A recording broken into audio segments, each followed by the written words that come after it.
Oi, nós vamos falar sobre a podridão de esclerotínia em alface. A dupla é composta por mim, Letícia, e Amanda. Nós somos acadêmicas em agronomia no Instituto Federal Catarinense, campus Araquari. Aqui um pouco da introdução. A podridão de esclerotínia, ela também é conhecida como mofo branco. É uma doença muito importante na cultura da alface, porque ela pode causar 75% das perdas na produção, quando existe condições ambientais favoráveis e também uma alta quantidade de escleródios no solo. Essa doença ela é causada por um fungo, né, pode ser a espécie Sclerotinia sclerotirum ou a Sclerotinia minor, ou seja, trata-se de uma doença biótica.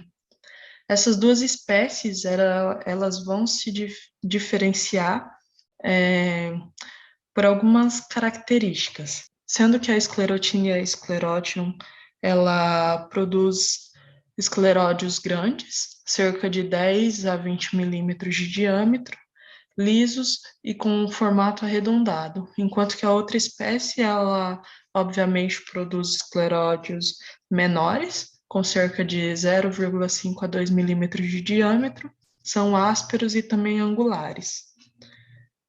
Porém, nesse trabalho, nós vamos dar um enfoque maior na espécie Sclerotinia sclerotium.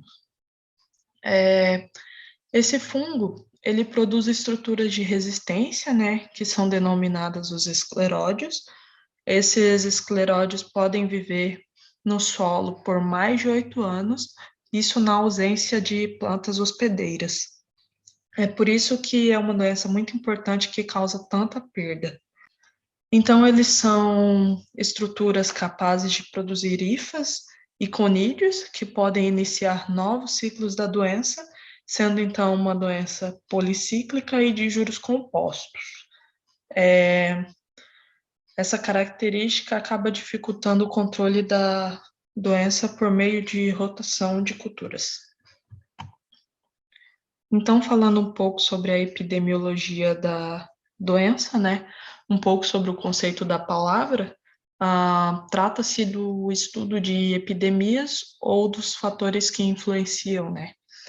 É clássico mostrar essa pirâmide, onde existe o homem, o tempo, o hospedeiro, o ambiente, o patógeno e, obviamente, a doença.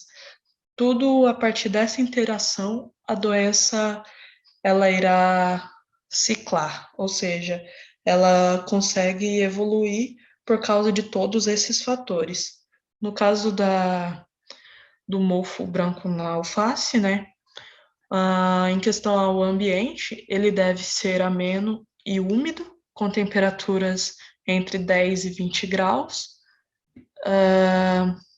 O patógeno, né, que é a Sclerotinia sclerotirum, um hospedeiro, obviamente, a alface, que possui nome científico Lactuca sativa. O tempo, essa doença pode ocorrer em qualquer estágio de desenvolvimento da planta, porém é bem comum que ela ocorra próximo à colheita, né? O homem, ele interfere muito na, na redução ou no desenvolvimento da doença, porque ele pode paralisar ou retardar o início desse desenvolvimento da epidemia através do uso de medidas apropriadas de controle ou não, né? Isso vai depender da forma que ele vai decidir manejar a doença. Dando início ao processo epidemiológico, a primeira fase seria a sobrevivência do patógeno. Diversos fatores podem influenciar essa fase, né, da sobrevivência dos escleródios, principalmente a temperatura e a umidade. Importante falar que a redução do potencial de água no solo aumenta a sobrevivência deles, porque eles conseguem viver diversos anos em solos saturados. Entretanto, a umidade do solo elevada promove a germinação, sendo que eles podem germinar entre 6 e 30 graus Celsius, mas a temperatura ótima para germinação dos escleródios é de 12 graus Celsius. Assim, fornecendo condições ambientais favoráveis, os escleródios podem germinar de forma carpogênica, onde eles vão gerar apotécios, que produzem uma grande quantidade de ascósporos, ou também de forma miceliogênica, quando o micélio infecta diretamente o tecido da raiz.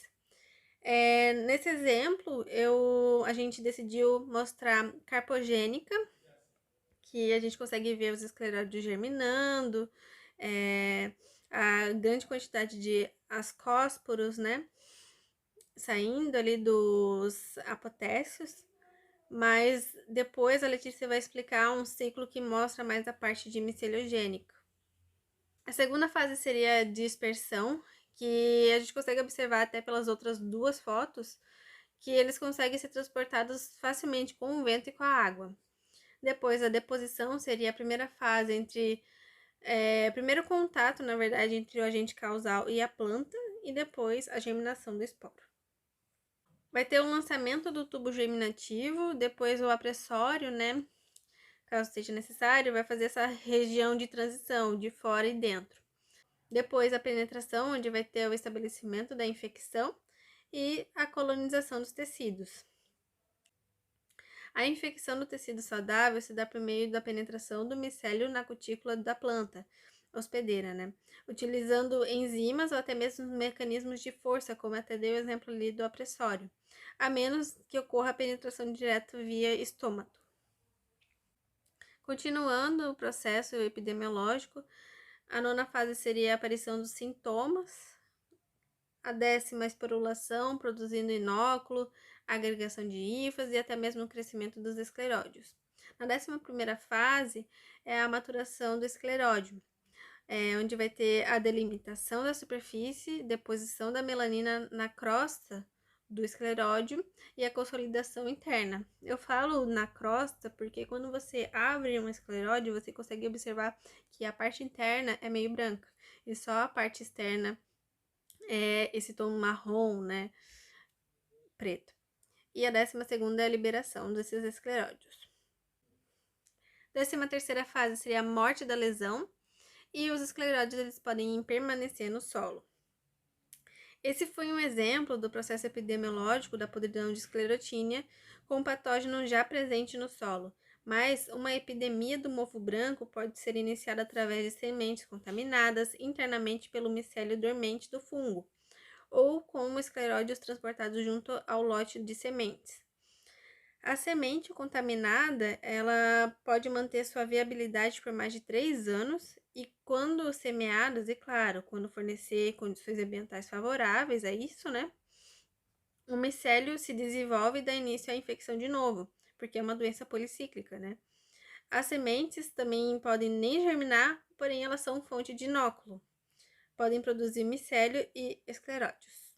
Então, como a Amanda falou, a gente só colocou essa imagem aqui para poder mostrar melhor o ciclo de desenvolvimento da doença, né?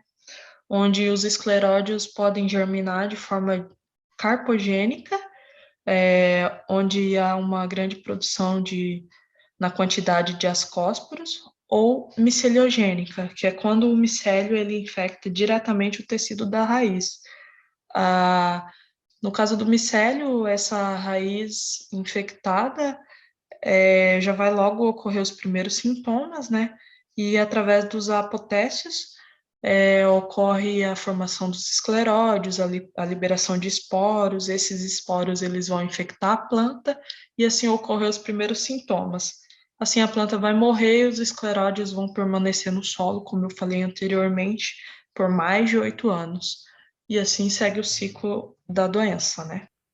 Dando ênfase aos sintomas, a doença afeta a base das plantas, causando o apodrecimento do caule e das folhas próximas do solo. As plantas afetadas apresentam inicialmente sintoma de murcha progressiva, seguida do amarelecimento, colapso generalizado e até mesmo a morte. As lesões apresentam aspecto úmido, um cheiro muito forte, coloração castanho claro ou escuro e são recobertas por um denso micélio branco, onde se formam os escleródios negros. Nessa imagem da clínica vegetal do IFC, a gente consegue observar bem isso que eu acabei de falar. O micélio branco e no meio essa pedrinha é o escleródio. E ali na parte de baixo, essas pedrinhas, né, parece pedrinha mesmo, são os escleródios que eu encontrei no solo. Então a gente consegue observar essa parte de ser bem úmida, é bem uma podridão bem, parece mole, né? Tá, então trata-se de uma doença de juros compostos, né, onde a equação é descrita da seguinte forma: y é igual a YO vezes SPRT, onde y é a quantidade de doença, y é a quantidade de doença no tempo, R é a taxa de infecção, T é o tempo. Essa equação também pode ser escrita como dy sobre dt, que é igual a r vezes y vezes 1 menos y, onde 1 menos y é a quantidade de tecido sadio, dy sobre dt é a velocidade do aumento da doença.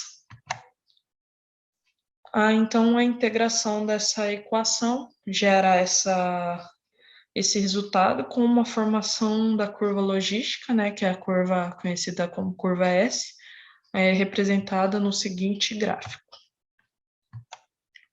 Então, essas são nossas referências. Muito obrigada pela atenção.